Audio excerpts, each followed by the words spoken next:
Hi everybody, it's Carrie Newton with Parker Properties. Today I want to talk to you guys a little bit about representation when you buy and when you sell.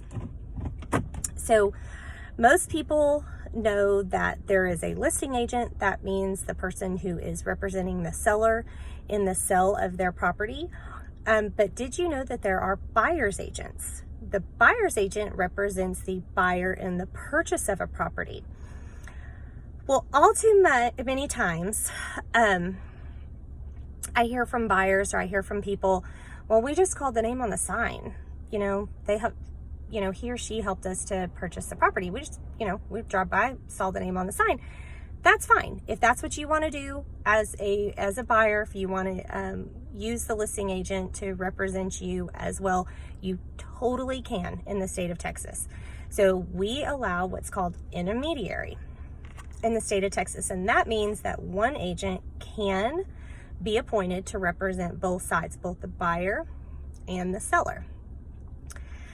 The negative to that I think is not widely communicated or widely educated to buyers is if that seller's agent is representing you as a buyer's agent, that agent can now not give advice or opinions to either side.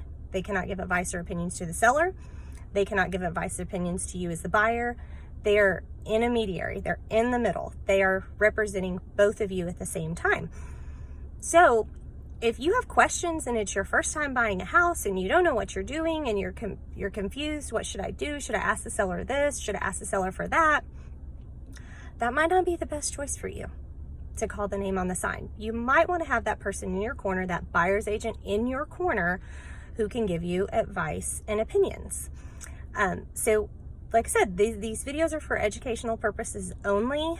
But I think the majority of people, the majority of the public, they don't know kind of how this works, how real estate works. So like I said, you absolutely can call the name on the sign. You absolutely can purchase a property that way. There's nothing illegal about doing that.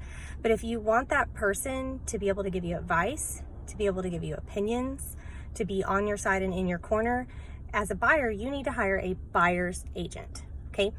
That buyer's agent can then show you properties, give you advice and opinions, guide you, help you.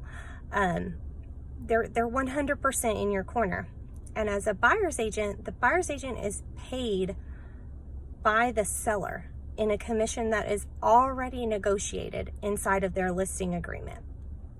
So that cost to you as a buyer's agent, it doesn't cost you anything to hire that representation. And I know sometimes I hear from people, they'll say, well, if I call the listing agent, maybe they'll reduce their commission. I can get a little bit better deal. It might happen. You might. Maybe that listing agent's willing to reduce their fee if they represent both sides. It could happen. Absolutely.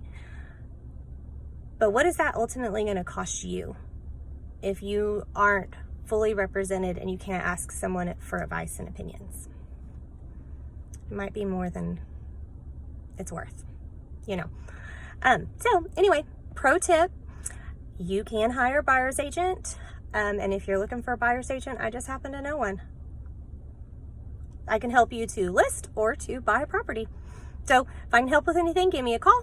The phone number is 210-288-0441.